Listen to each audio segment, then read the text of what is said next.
The galaxy had rules. Every civilization that had reached the stars knew them. The Galactic Conclave, a council of 47 alien species, had written those rules over thousands of years of war, negotiation, blood, and silence. They were carved into quantum stone tablets on the neutral station of Varith Prime. They were broadcast in 212 languages across every inhabited star system. Every ambassador, every admiral, and every child born on a space station learned these skills before they learned how to walk in zero gravity. Rule 1. No fleet shall cross into sovereign space without declaration. Rule 2. No weapon shall be fired within a neutral corridor. Rule 3. No species shall be harvested, enslaved, or exterminated. Humanity had agreed to all three rules the day they joined the Conclave, 22 years ago in the Earth year 2271.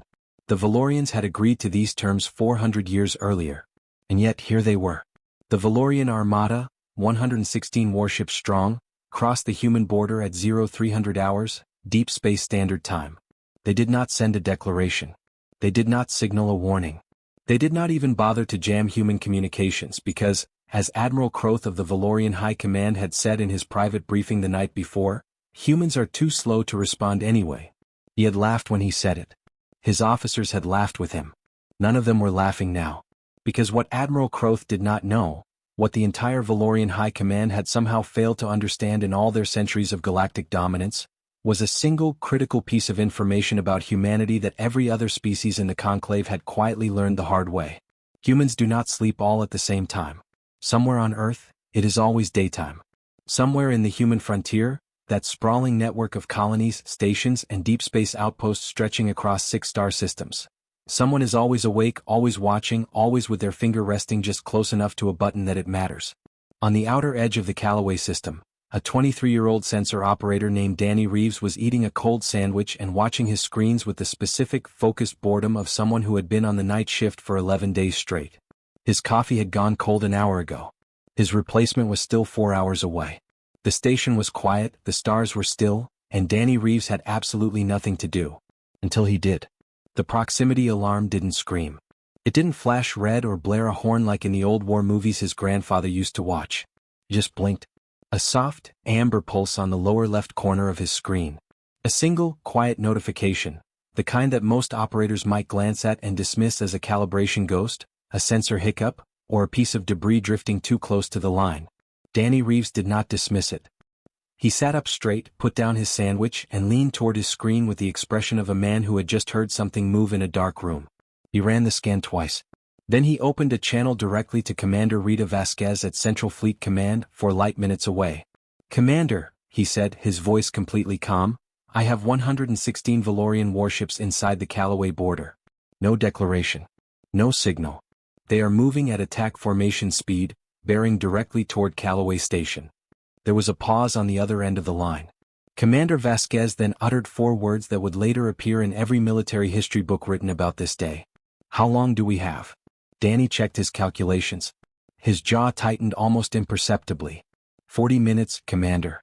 Maybe 42. Another pause. Shorter this time. "That's enough," said Commander Vasquez. And it was. There is something that the Velorians, and indeed most species in the Galactic Conclave, fundamentally misunderstood about humanity. It was not their weapons. Humanity's weapons were adequate but not exceptional by galactic standards. The Drath had better cannons. The Solarians had faster missiles. The Corvette had shielding technology so advanced it made human defense systems look like tin foil wrapped around a cardboard box. It was not their ships. Human ships were sturdy and well-built, but they were not the most elegant or the most powerful in the Conclave. Most alien admirals, when reviewing human fleet specs, gave a polite nod and silently ranked them somewhere in the middle of the pack. It was not even their numbers. Humanity had a respectable fleet, 300 active warships, 47 defense platforms, and enough armed patrol vessels to make a pirate think twice, but it was not an overwhelming force by any serious military calculation. No. What made humanity dangerous, what made them uniquely, terrifyingly dangerous, was something far simpler than weapons, ships, or numbers. It was their speed. Not the speed of their ships. The speed of their decisions. 40 minutes after Danny Reeves made his call, Commander Rita Vasquez had already done the following. She had woken up.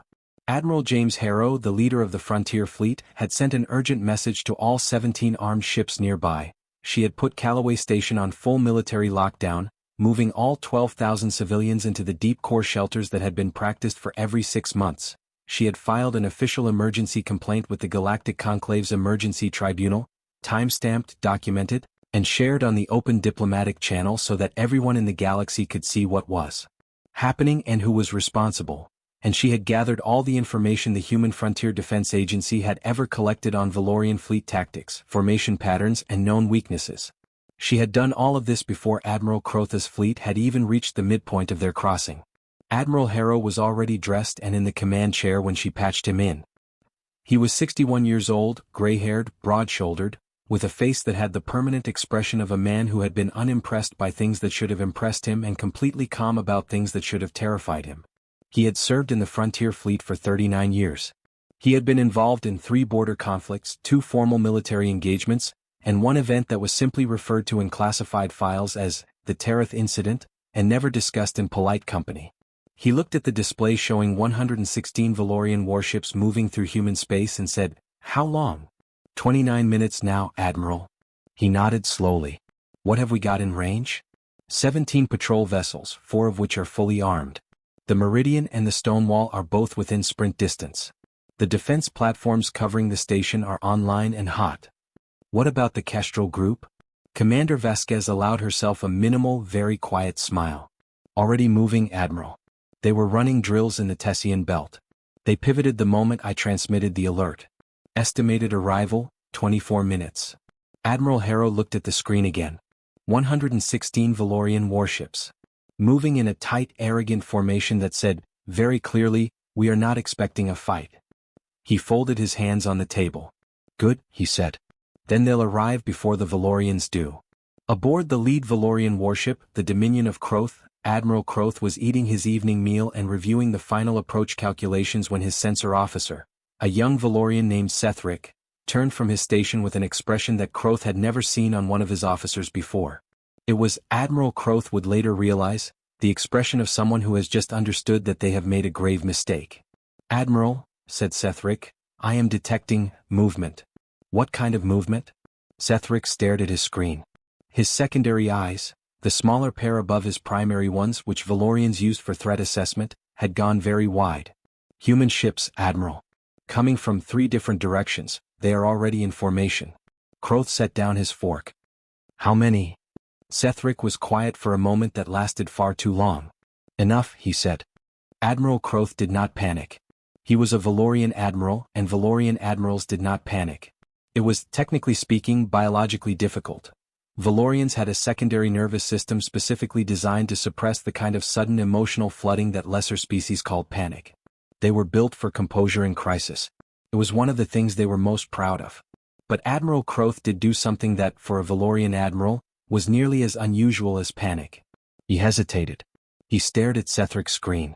He looked at the human ships assembling in front of him, behind him, and on his flanks, all of them moving with a speed and coordination that made no tactical sense unless they had been warned long before they should have been able to be warned. He looked at the formation his own fleet was in, aggressive, tight, built for forward attack and terrible for a multidirectional defense engagement. And he thought cautiously about how he had gotten here. The mission as he had understood it was simple. The Velorian High Command saw the Callaway system as a place full of resources that they believed humanity couldn't defend well and wasn't important enough in the Conclave to be helped.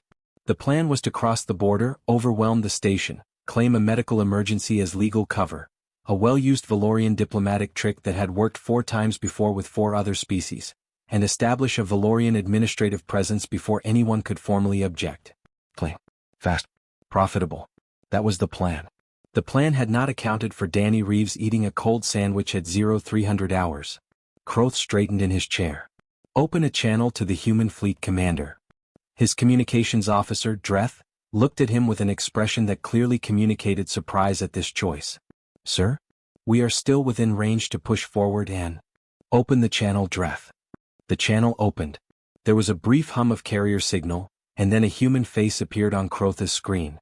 It was not the face he had expected. He had expected someone angry. Velorians tended toward fury in these situations. Bared teeth, raised crests, voices pitched at the frequency designed to project dominance. He had expected the human to scream at him, issue wild threats, and perhaps even cry. Admiral James Harrow did none of these things. He sat in his command chair with his hands folded on the table in front of him, and he looked at Admiral Croth with the patient, unhurried expression of a man who had been waiting for someone to arrive and was mildly pleased that they had finally shown up. "Admiral Croth," said Harrow, "I know who you are. I've read your service record. You're a capable officer, and I don't think you're a stupid man." He paused. "So I'm going to speak to you the way I'd speak to someone who is not stupid." Another pause. "You are currently inside human sovereign space with 116 warships. You have filed no declaration. You have sent no signal. Under Conclave Rule 1, you are in open violation of galactic law, and I have already transmitted documentation of that violation to the Emergency Tribunal, where it has been received and time-stamped by representatives of 31 species." Harrow glanced briefly at something off-screen, then back. "You are surrounded. Not by a lot. I want to be honest with you about that because I think you deserve honesty right now. But you are surrounded, and the ships you are surrounded by are fully armed, fully crewed, and their commanders have already received their engagement orders." He leaned forward slightly. "Here is what I am offering you, Admiral. Turn your fleet around. Leave human space the way you came in. File whatever story you want with the Conclave. Engine trouble, navigational error, I genuinely do not care. Leave our space and I will not fire a single shot today." He leaned back again. "But if you continue forward, toward that station, toward our people, toward our home, then I promise you, Admiral Croth, that by the time your high command realizes what has happened, humans will have already struck again. And again. And again. Until there is nothing left of this armada but a debris field and a very uncomfortable diplomatic conversation." Complete silence on the channel. Croth stared at the human admiral. Harrow stared back. "You have 4 minutes to decide," said Harrow. "After that, my patience and my orders diverge, and I will no longer be in a position to offer you anything." The channel stayed open. The silence stretched. On every human ship in that formation, 12,000 sailors sat at battle stations, fingers resting on controls, eyes on screens, breathing slow and steady and ready. Croth looked at Sethric. Sethric looked at his screen and said nothing. The number of human ships had not changed. The formation had not changed. The patience of Admiral Harrow had not changed. The 4 minutes passed like years. "Caro," Croth said quietly, it was a word borrowed from an old Velorian battlefield prayer, meaning enough, "We stop here." He straightened in his chair. "Helm. Reverse course. All ships." The Galactic Conclave Emergency Tribunal convened 14 hours after the Velorian Armada turned around. It was, by most accounts, one of the most unusual sessions in the Tribunal's 800-year history, not because of the legal arguments made or the evidence presented, or even the scale of the violation itself, which was significant but not unprecedented. It was unusual because of the mood in the chamber. Every one of the 31 species whose representatives had received Commander Vasquez's time-stamped emergency transmission had watched the entire encounter unfold in real time on the open diplomatic channel. They had watched the Velorian fleet cross the border. They had watched human ships materialize from 3 directions in under 40 minutes. They had listened to Admiral Harrow's 4-minute offer. They had watched Admiral Croth turn his fleet around. And now they were all sitting in the tribunal chamber, and the atmosphere was one that the Conclave's senior translator, a 400-year-old Sirathi named Oaleth who had attended more diplomatic sessions than any other living being in the galaxy, later described in her personal records as electric. Not angry. Not frightened. Something else entirely. Something I have not felt in this chamber in a very long time. The word Oaleth was looking for, though she did not know the human language well enough to use it, was impressed. The Velorian ambassador, a silver carapaced diplomat named Veth, stood at the center of the chamber and delivered the standard Velorian explanation. Navigational error, sensor malfunction, immediate course correction upon discovery of the mistake. It was smooth. It was well rehearsed. It was the same explanation, almost word for word, that Velorian ambassadors had given 4 times before in 4 different border violations with 4 different species. The difference this time was that the tribunal did not accept it. Not because the explanation was any worse than before, but because this time, the species sitting in judgment had just watched a live demonstration of something that changed the entire calculation. Ambassador Thal of the Drath, a hulking, 6-limbed species who had the second most powerful military in the Conclave and had been quietly wary of Velorian expansion for 2 centuries, was the first to speak after Veth finished. He rose from his seat with the slow deliberateness of someone who is choosing their words very carefully. "I have a question," said Ambassador Thal, "not for the Velorian delegation. For the human delegation." There was a murmur in the chamber. This was unusual. The human delegation, Ambassador Sarah Chin, a 44-year-old woman with short black hair and the precise, watchful composure of someone who had spent 20 years in difficult rooms, looked up from her notes and nodded. "Please," she said. "In 40 minutes, said Thal, your people assembled a defensive formation capable of surrounding a fleet of 116 warships. From a standing start. In the middle of the night cycle." He paused. "Is that normal for you?" Ambassador Chen considered the question for a moment with an expression that suggested she was deciding how much honesty was appropriate. "It was within our standard emergency response parameters," she said carefully. Another murmur in the chamber. Several representatives leaned toward each other and began speaking in low voices. Ambassador Thal sat down slowly, still looking at Sarah Chen with the expression of someone who has just realized that the quiet neighbor they have never paid much attention to has been, this whole time, quietly building something remarkable in their backyard. The Velorian representative Veth, who had expected this session to end with a modest fine and a stern diplomatic note, looked around the chamber and realized, with a slow, creeping horror, that the room had changed around him without him noticing. The other species were not looking at the Velorians. They were looking at the humans. Not with fear. With recalculation. Every alliance. Every treaty. Every quiet diplomatic assumption about where humanity sat in the galactic pecking order, all of it was being silently, rapidly revised in real time, right in front of him, and there was absolutely nothing he could do to stop it. The fine the tribunal issued to the Velorian Empire that day was the largest in Conclave history. It was not the fine that changed the situation. 3 weeks after the tribunal session, Admiral Harrow received an unexpected visitor at Frontier Fleet Command. Her name was Thessaly, Ambassador Thessaly, formally speaking, representing the Corveth Confederacy, a species that occupied 7 star systems in the outer spiral and had spent the last 2 centuries maintaining a cautious, very calculated neutrality in all conclave matters. The Corveth were known for 3 things: extraordinary shielding technology, a complete unwillingness to take sides, and a level of strategic patience that other species sometimes mistook for indifference. Harrow received her in his office. A plain, functional room with one wide viewport looking out at the stars and a desk that had more files on it than any desk had a right to have. He offered her the kind of simple hospitality that the Corveth actually preferred: still water, a quiet room, and no performance. Thessaly was tall and pale blue, with elongated fingers and eyes that were entirely silver. She sat across from Harrow and looked at him for a long time before she said anything. "I watched the incident in the Callaway system," she said. "Most people did," said Harrow. "I watched it more carefully than most," she said. "I watched it 4 times. I had our strategic analysts watch it. I had our fleet admirals watch the video.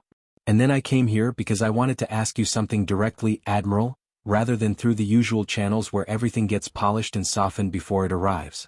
"I appreciate that," said Harrow. "Go ahead." "The speed," she said. The decision speed was 40 minutes from first detection to full defensive formation. How was this result achieved? Harrow looked at her for a moment. Then he leaned back in his chair and said, "Training. All species train."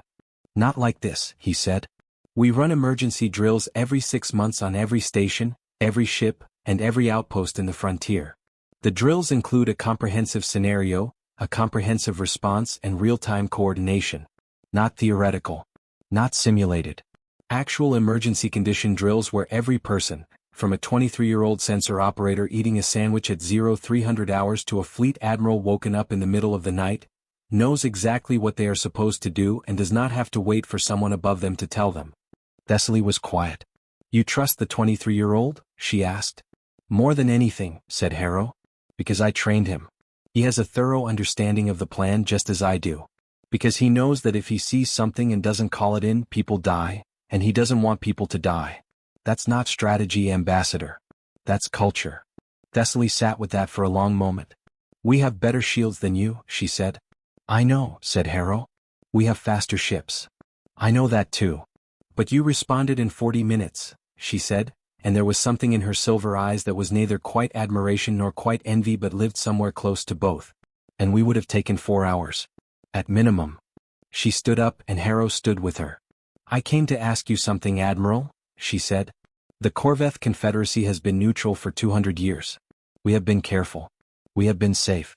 And we have watched species like the Velorians grow bolder every decade because there is never a consequence fast enough to matter." She looked at him directly. Would humanity be interested in a training partnership? Harrow looked at her for a long moment.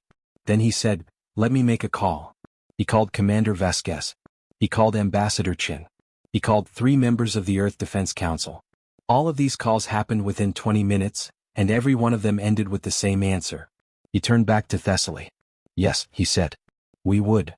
It was the beginning of something that no one in the Velorian High Command would fully understand until it was far too late. Back on Velorian Prime, in the deep chamber of the High Command where decisions were made that the rest of the galaxy was never supposed to find out about, there was a meeting. It was not a comfortable meeting. Admiral Croth stood at the center of the chamber and delivered his report on the Callaway incident with the precise, factual tone of a man who has accepted that he is not going to enjoy the next several hours. He did not embellish. He did not minimize. He laid out exactly what had happened, in order, without apology. The High Command listened in silence. High Commander Sereth, the most powerful Velorian alive, sat at the head of the table, cold-eyed and brilliant from centuries of political survival, and listened to every word. When Croth finished, Sereth was quiet for a long time. "The fine," he said finally, "is manageable." "Yes, High Commander." "The diplomatic setback," he said, "is temporary." "Yes, High Commander." "The intelligence failure," he said, and here his voice changed slightly, the way the temperature of a room changes slightly when someone opens a window in winter, "is not manageable. It is not temporary. And it is not acceptable." He looked around the table. We had complete files on humanity's fleet. We had sensor logs, patrol schedules, ship specifications, and crew numbers. We had 40 years of observation data. And somehow, in all of that data, we missed the single most important fact about how they operate. He paused. "Who can tell me what that fact is?" Silence around the table. Then a young intelligence officer named Varis, who had been sitting at the far end and had been hoping very much not to be noticed, said quietly, "They trust their lowest ranks, High Commander." A junior sensor operator made the call that triggered the entire response. He didn't wait for authorization. He just called it in. Sereth looked at Varis for a long moment. "Correct," he said. "And why did we miss that?" Varis hesitated. "Because we were looking at their ships, sir. Their weapons. Their numbers. We were measuring the things we measure when we look at other species." "And we did not think to measure," said Sereth, "the things that make humans different from every other species we have ever encountered." He stood up from the table. Slowly, the way very old, very powerful people stand when they want the room to feel the weight of the movement. "Pull every intelligence file we have on human civilian culture. Their education systems. Their military training protocols. Their colony emergency procedures. Their decision-making architecture at every level of society." He looked at Varis. "You lead the review. I want a complete analysis in 30 days. "Yes, High Commander." "And someone," said Sereth quietly, "find out what the Corvette ambassador was doing at Frontier Fleet Command last week." The room went very still. "Because if humanity and the Corvette are talking," said Sereth, "then we have a problem that is significantly larger than a diplomatic fine." He walked toward the door. He stopped without turning around. "Caro," he said softly, "we stop underestimating them. Starting now." While the Velorian High Command scrambled to understand what they had missed, something else was happening in the quieter corners of the galaxy. The species that had not made noise about the Callaway incident were, in some ways, the most important ones.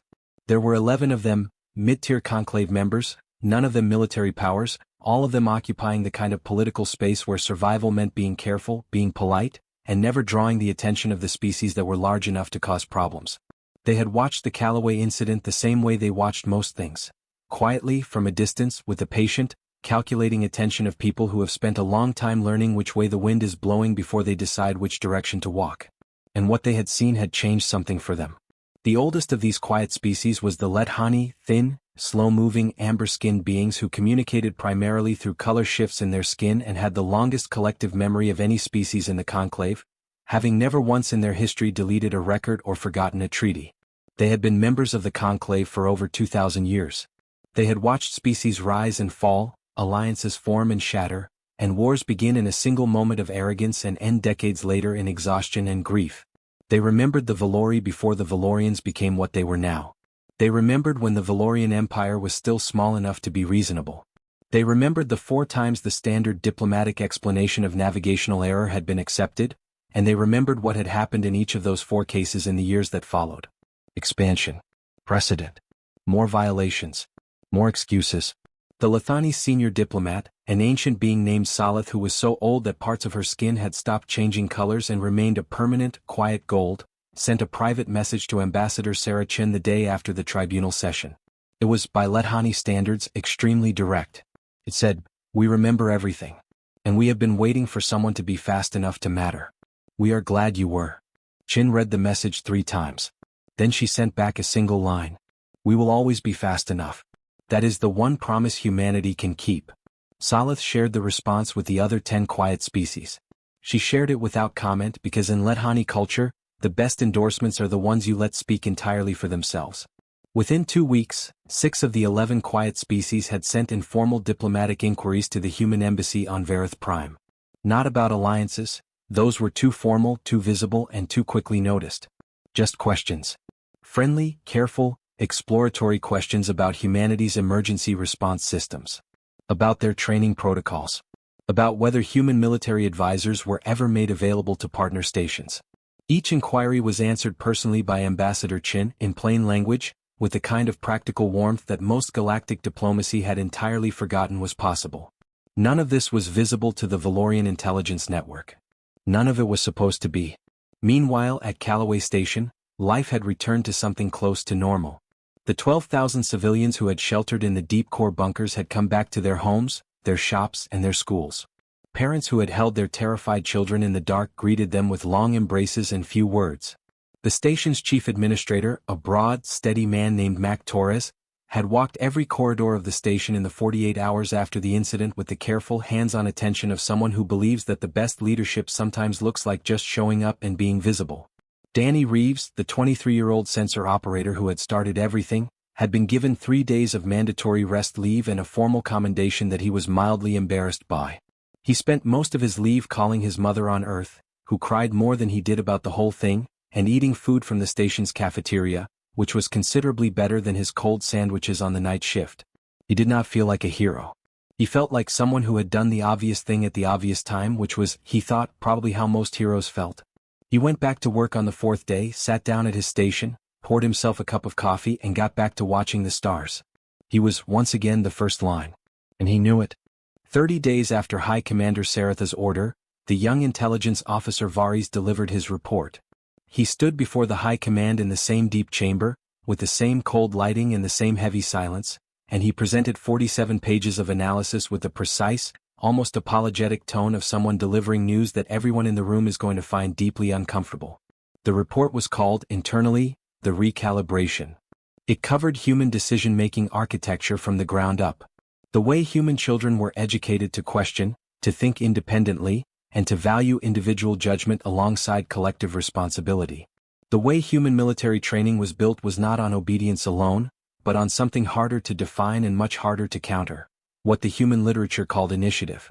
The understanding drilled into every human soldier and officer from their first day of service, that waiting for orders when action was needed was itself a form of failure. It covered the colony networks. Human outposts were connected by rapid response communication chains with built-in redundancies, ensuring that even if the primary channel was jammed, someone on a secondary line was already making calls. It covered the culture. The human tendency to work in crisis, not despite pressure but almost better because of it. The historical record of human civilizations going back centuries shows the same pattern repeated endlessly. Resource scarcity, external threat, and internal conflict, and out of all of it, adaptation. Always adaptation. The report concluded with a section titled, Assessment, which Varis read aloud in a voice that was completely steady and cost him a tremendous deal to keep that way. Humanity is not a military superpower by conclave standards. Their fleet is mid-tier. Their weapons are adequate. Their shielding is below average. By any conventional measurement of galactic military capability, they rank 14th out of 47 species in the conclave. He paused. However, their response system, how civilian awareness, military training, diplomatic readiness, and personal action work together, makes them much stronger than what regular military measures show. In simple terms, a species that is only 14th in traditional military strength can react to an unexpected attack in 40 minutes, record the event live for everyone in the galaxy, prepare a strong diplomatic response before any fighting starts, and make the consequences of the attack so clear and obvious that the attacker backs down without firing a shot. Another pause. This situation is not a coincidence. This is infrastructure. Humanity has built, over 22 years of conclave membership, an entire system specifically optimized for exactly this kind of confrontation. They have been preparing for this scenario, or something like it, since the day they joined. He looked up from his notes. We did not see it because we were not looking for it. We were looking for the things we would build if we were in their position. We were looking for bigger ships and stronger weapons. We were looking at the wrong things. High Commander Sareth sat very still at the head of the table. The silence in the room was the specific silence of an institution that has just been told clearly and undeniably that it has made a serious, systematic, expensive mistake. There is one more thing, said Varys. Go on, said Sareth. The Corvette Training Partnership. It has been formally agreed. Human military advisors will be embedded in 6 Corvette defense stations within the next 3 months. The silence deepened. Additionally, in the last 30 days, 6 other conclave species have made diplomatic inquiries to the human embassy. Our analysis suggests that at least 3 of them are considering some form of collaborative emergency response agreement. He closed his report. High Commander. We did not just fail to take a station.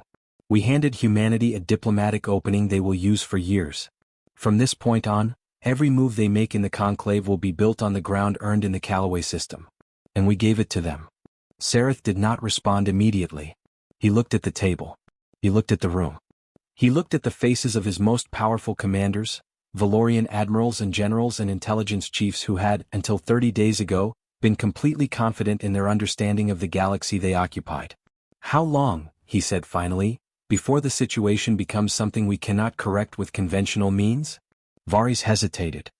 If the Corvette partnership goes ahead, and if 3 or more of the interested species make formal agreements, we think it will take about 18 months before humanity's diplomatic and military alliance becomes so large that taking direct action won't be politically acceptable. And the current timeline is? 4 months in High Commander. Sareth nodded once. Then he said something that no Velorian High Commander had said in 400 years of expansion. We need to talk to them. The request for a formal diplomatic dialogue between the Velorian Empire and the human frontier came through the Conclave's secondary diplomatic channel, the one used for conversations that both parties want to have but neither party wants the galaxy to see them initiating. Ambassador Chen received it on a Tuesday morning. She read it twice, set it on her desk and called the Earth Defense Council. The council met within 2 hours. The meeting was, in itself, a demonstration of the same principle that had defined everything about this situation, the human capacity to decide quickly when it mattered.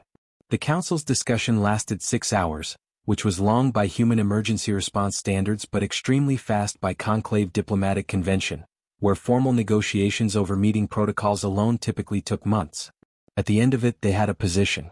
It was clear, consistent, and had been agreed to by all 17 council members, which was an outcome that surprised even the council members themselves, given that they agreed on almost nothing in normal circumstances.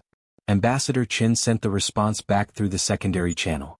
The Velorians wanted a private dialogue. Humanity was willing to engage in one. However, and this was the part that, when it was later described to Admiral Harrow, made him sit back in his chair and look at Ambassador Chen with a new and specific kind of respect, humanity had conditions. The first condition was that any formal dialogue would be preceded by a full acknowledgement of the Callaway violation, on the open conclave channel, by a high command representative of senior rank. Not an ambassador. The Velorian High Command would not send a spokesman. Someone who held real power, publicly stating in plain language what had been done. The second condition was that the 12,000 civilians of Callaway Station, who had spent hours in a dark shelter believing they might die because an armada had decided their home was worth taking, would receive a direct, formal, public apology from the Velorian High Command. By name. Addressed to them specifically. The third condition was that any agreement reached in the dialogue would be made available to the Conclave's full membership within 30 days of its conclusion. The fourth condition, the one that Varys, when he read it in Sareth's briefing, would later say felt like ice water poured slowly down the back of his neck, was this. Humanity will engage in this dialogue in good faith and will bring to it a genuine desire for a stable, peaceful arrangement. However, we want to be clear. We are not afraid of the alternative. Our people are ready.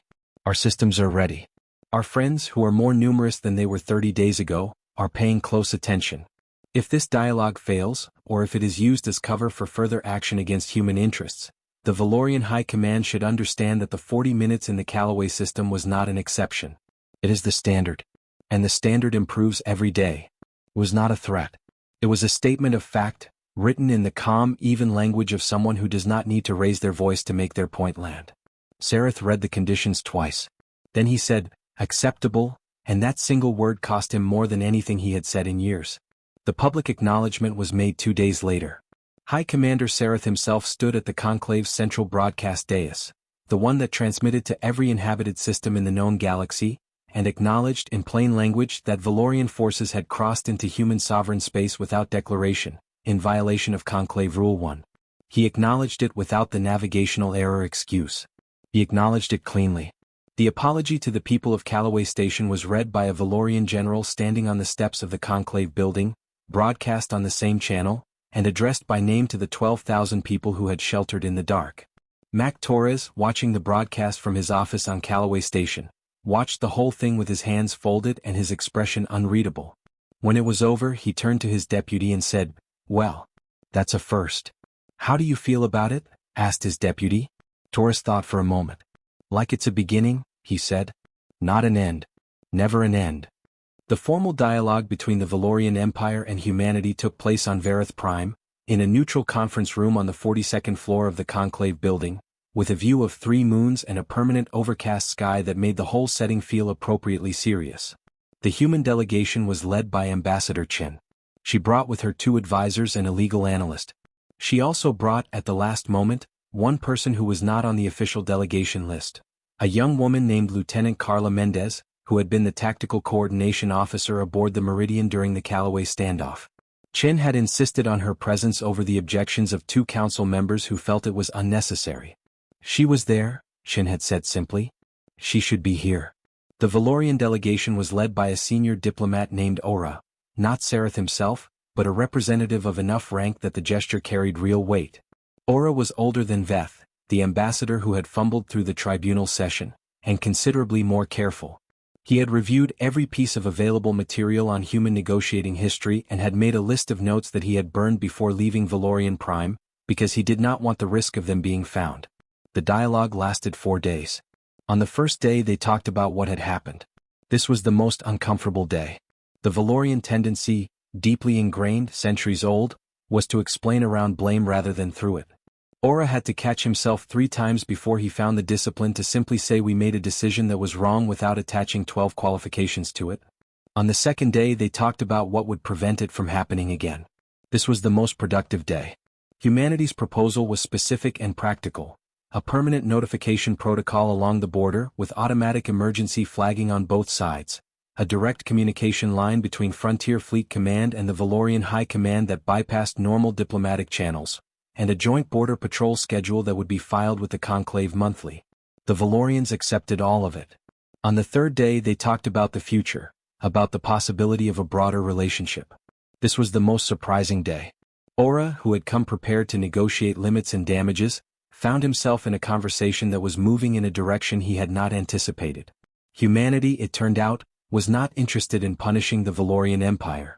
They were not interested in humiliating or weakening them, nor in using the Callaway incident as leverage to extract resources or concessions. They were interested in stability. "We are not your enemies," said Chin on the third day in the plainest possible language. "We were never trying to be your enemies. We were trying to be left alone to build something worth protecting. That's all." Ora looked at her for a long moment. "And if we had taken Callaway Station?" he asked. It was a genuine question and both of them knew it. "Then we would have taken it back," said Chin. "And everything after that would have been much harder for everyone." Ora was quiet. Then he said, "I believe you." On the 4th day they wrote the agreement. It was 12 pages long. It was clear, specific, and written in the kind of plain language that could not be explained around or reinterpreted through centuries of diplomatic tradition. Every provision had a mechanism for enforcement. Every mechanism had a monitoring process. Every monitoring process had a joint human-Velorian review board that would report its findings to the full Conclave membership. Lieutenant Carla Mendez, who had said almost nothing in 4 days, signed the human copy as a witness. When Ora noticed her name on the signature line and asked who she was, Chin told him. Ora looked at Mendez for a moment. Then he picked up his pen and, in the margin next to her signature, wrote a single word in Velorian script. Mendez asked the translator what it meant. Acknowledged, said the translator. 6 months after the Callaway incident, the galaxy looked different. Not dramatically. Not in ways that appeared in official conclave announcements or showed up on the major news channels that served the 47-member species. From the outside, looking at the formal structures of galactic governance and diplomacy, most things appeared to be roughly the same. But in the smaller channels, in the secondary diplomatic lines and the informal communications and the quiet conversations between ambassadors and defense ministers and military advisors, things had shifted in ways that were real and lasting and not going away. The Corveth training partnership was 3 months into operation. 6 human military advisors were embedded in Corveth defense stations, running the same emergency drill protocols that had produced a 40-minute response time in the Callaway system. The Corveth, who had better ships and better shields than almost anyone, were finding that the human approach to preparedness was not about the ships or the shields at all. It was about the people inside them and the degree to which those people trusted their own judgment. The first time a Corveth junior officer made a command decision during a live drill without waiting for authorization from a superior, and the drill outcome improved by 40%, the Corveth fleet admiral in charge of the exercise stood very still for a moment and then said, in her native language, something that the human translator rendered as, "Oh, that's what they meant." Of the 6 species that had sent diplomatic inquiries to the human embassy, 3 had formalized collaborative emergency response agreements. The other 3 were in ongoing discussions that everyone expected to conclude positively. The Lethani, the ancient, color-shifting beings with 2,000 years of memory, had done something unprecedented. They had opened their historical records to the human diplomatic database. Not all of them. Not the most sensitive. But the ones that documented the pattern of Velorian expansion over 4 centuries, every border violation, every accepted excuse, every quiet step forward, were now part of the official human intelligence archive. You cannot counter a pattern, old Ambassador Saleth had said when she delivered the records personally, if you do not know it is a pattern. Now you know. On Callaway Station, Danny Reeves had been promoted. He was now a senior sensor analyst, responsible for training the 7 operators on his shift. His training philosophy, which he had not articulated formally but which everyone who worked with him understood intuitively, was simple. If you see something, say something. Immediately. Don't wait for it to be certain. Don't wait for someone to tell you it's okay to make the call. Make the call and let the people above you decide what to do with it. Your job is to be first. Their job is to be right. 7 trainees learned this from Danny Reeves. Each of them would go on to train others. On Velorian Prime, High Commander Sareth sat in his office and read Varys' follow-up analysis every week. The numbers of human alliances, human partnerships, and human diplomatic relationships went in one direction consistently. Sareth did not enjoy reading these reports. He read them anyway. He had changed one standing order in the High Command since the Callaway incident. Every intelligence briefing on any conclave species now ended with the same question, mandatory, to be answered by the briefing officer before the session was closed. What aspects of them are we not measuring? Varys, who gave most of these briefings, had come to believe that this question was the most important thing Sareth had done in 20 years. And on a clear night on Earth, in a quiet town in Ohio that was just warm enough for an open window, a 12-year-old girl named Maya Torres, whose Uncle Mac ran Callaway Station and who had spent a sleepless night 6 months ago listening to an emergency broadcast and not understanding all of it, sat at her desk and wrote in her journal with the focused, serious energy of someone who has decided something important. She wrote, "I want to be the one who calls it in. I want to be first." She closed the journal and looked out at the stars. 1 year after the Callaway incident, the Velorian Intelligence Network, which had been quietly, frantically rebuilding itself from the ground up under Varys' direction, produced a final summary document. It was titled, simply, Where We Stand. It was not a comfortable document. In 12 months, humanity had added 4 formal emergency response partnerships with conclave species. They had completed the first cycle of the Corveth training program, with a second cycle scheduled. They had redesigned 3 border monitoring stations using joint human-Lethani intelligence to close every gap that the original Velorian approach had exploited. They had trained 47 new senior sensor analysts across the frontier, each of them educated in the same philosophy of immediate, independent action that had made Danny Reeves the most consequential 23-year-old in recent galactic history. They had done all of this quietly, without announcement, without declaration. While the Velorian High Command was looking at their ships and their weapons and their political alliances, humanity had been building the invisible infrastructure that made their response capability, already remarkable, faster, wider, and deeper. The document's conclusion was written by Varys himself in the early hours of a morning when he had been awake for 26 consecutive hours and had long passed the point where diplomatic softening felt worth the effort. Read. The Velorian High Command entered the Callaway system believing it was crossing the border of a mid-tier species with adequate defenses and insufficient willingness to make our aggression costly. This assessment was based on conventional military metrics and was, in every meaningful way, wrong. What we encountered was not a fleet. It was a system. A civilization that has built, quietly, consistently, and with enormous patience, an architecture of preparedness that turns every individual human from a 23-year-old on a night shift to a 61-year-old admiral, into a functioning part of a response mechanism that does not sleep, does not hesitate, and does not wait. The Callaway incident was not a lucky outcome for humanity. It was a demonstration, the first public one, of what they have been building for 22 years. We moved against them because we believed they were too slow to respond. We were wrong. By the time we realized they had already responded, it was over. By the time we understood what we had done, they had already used it to build something larger. By the time we began to correct our intelligence failure, they had already struck again, not with weapons but with every treaty, every partnership, every trained sensor analyst, every emergency drill, and every quiet conversation between ambassadors in corridors where we were not watching. HFY. From this point forward, this analysis must be the foundation of every decision we make regarding humanity. Not their ships. Not their weapons. Not their numbers. The foundation is this: they are always already moving. Whatever you have just realized about them, they have already accounted for it. Whatever response you are planning, they are already 3 steps past the moment that made it necessary. By the time you realize what they have done, they have already struck again. Plan accordingly. High Commander Sareth read the document from the first word to the last. Then he set it down on his desk. He looked out the window of his office at the Velorian capital city, at the towers and the lights and the centuries of empire that had always assumed, without really examining the assumption, that being old meant being permanent. He thought about a 23-year-old eating a cold sandwich. He thought for about 40 minutes. He thought about 12,000 people who had gone home safe.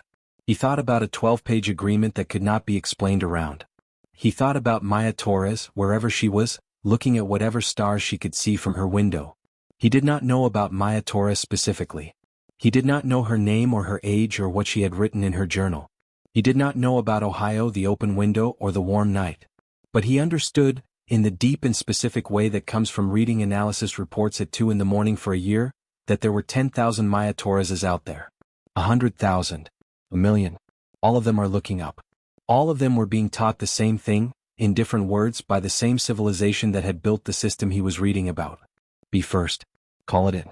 Don't wait. Sareth sat back in his chair. Caro, he said quietly to no one. Enough. We stop here.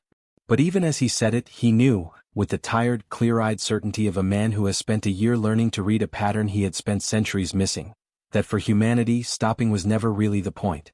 They were already moving. They were already past this moment. They were already, in 1,000 small invisible ways, striking again.